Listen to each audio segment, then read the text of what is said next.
आप कहें जी मिट्टी की हांडी के बाद अगर कोई चीज है तो हमारे यहां एक मेटल बनता है जिसको आप लोग कहते हैं एलॉय है, कांसा। कांसा आपने सुना है, शायद देखा भी हो किसी के घर में। तो दूसरा सबसे अच्छा माना जाता है कांसा, तीसरा सबसे अच्छा माना जाता है पीतल। अब ये कांसे और पीतल में भी हमने काम कर लिया कि अरहर की दाल को कांसे के बर्तन में पकाएं तो उसके सिर्फ 3% माइक्रोन्यूट्रिएंट कम होते हैं, 97% मेंटेन रहते हैं। पीतल के भगोने में पकाएं तो 7% कम होते हैं, 93% बचे रहते हैं। लेकिन प्रेशर कुकर में बनाएं तो सिर्फ 7% बचते हैं, बाकी खत्म होते हैं। अब आप तय कर लीजिए, आपको लाइफ में क्वालिटी चाहिए तो आपको मिट्टी की हांडी की तरफ ही जाना पड़ेगा। क्वालिटी ऑफ लाइफ की अगर बात आप करेंगे, माने जो खा रहे हैं वो पूरे शरीर में पोषकता दे, ये लाइफ की क्वालिटी की बात आप करेंगे तो मिट्टी की हांडी की तरफ ही जाना पड़ेगा। माने भारत की तरफ वापस लौटना पड़ेगा इंडिया से। अभी हम हैं इंडिया में, जो बनाया अंग्रेजों ने या बना दिया अमरीकियों ने, इस इंडिया से निकल के भारत की यात्रा करनी पड़ेगी। और मैंने पिछले 1-2 वर्षों में ये बातें गांव गांव में कहना शुरू किया है, तो इसका परिणाम पता है क्या, कि कुम्हारों की इज्जत बढ़ गई है गांव में। गांव वाले समझते हैं कि ये तो कोई बड़ा काम कर रहे हैं हमारे लिए। और मैं मानता हूं कि मेरे व्याख्यान की अगर कोई सार्थकता है तो वो ये कि कुम्हारों की इज्जत इतनी बढ़ जाए कि वो पंडितों के बराबर आ जाएं, क्योंकि वो किसी से नीचे नहीं है, क्योंकि वो किसी से छोटे नहीं है। भले वो मिट्टी के बर्तन बना रहे हैं, बहुत वैज्ञानिक काम वो कर रहे हैं। और मजे की बात कि वो हांडी बना के आपको 20-25 रुपए में ही दे रहे हैं, प्रेशर कुकर तो 250-300 रुपए का है। और सबसे मजे की बात कि ये हांडी जब खत्म होगी, माने इसकी लाइफ पूरी हो जाएगी, तो ये हांडी फिर मिट्टी में मिल जाएगी और फिर वही मिट्टी से हांडी बन जाएगी। दुनिया में ऐसी कोई वस्तु नहीं है। प्रेशर कुकर के बारे में तो नहीं कह सकते आप, बायोडिग्रेडेबल है।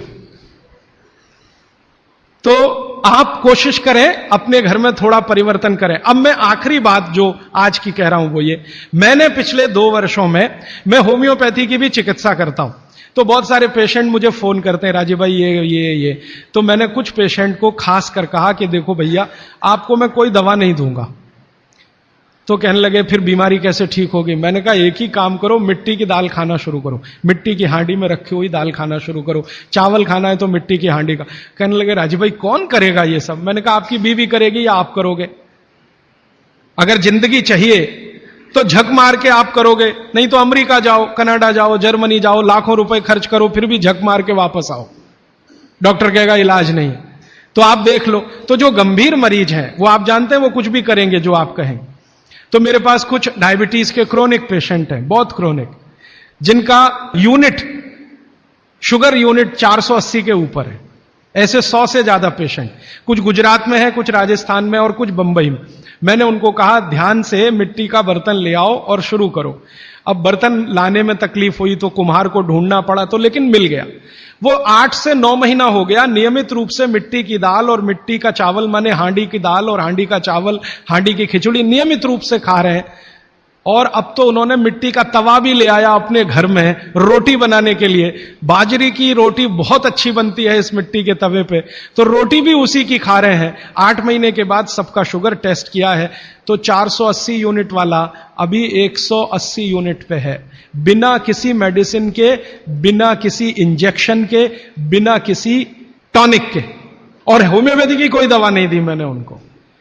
कुछ लोगों को ज्यादा परेशान थे, दवा भी दो, उनको प्लेसिबो दे दिया। प्लेसिबो समझते हैं, खाली गोली, दवा नहीं डाली। तो पेशेंट को लग रहा है कि मैं दवा खा रहा हूं, दवा खा के अच्छा हो रहा हूं। मुझे मालूम है कि वो कोई दवा नहीं है, वो प्लेसिबो है, वो अच्छा हो रहा है उस मिट्टी की दाल खा के, मिट्टी का चावल खा के, मिट्टी की खिचड़ी खा के। रिजल्ट ये है। तब मैंने मान लिया कि बाघभट्ट सच में महान आदमी थे।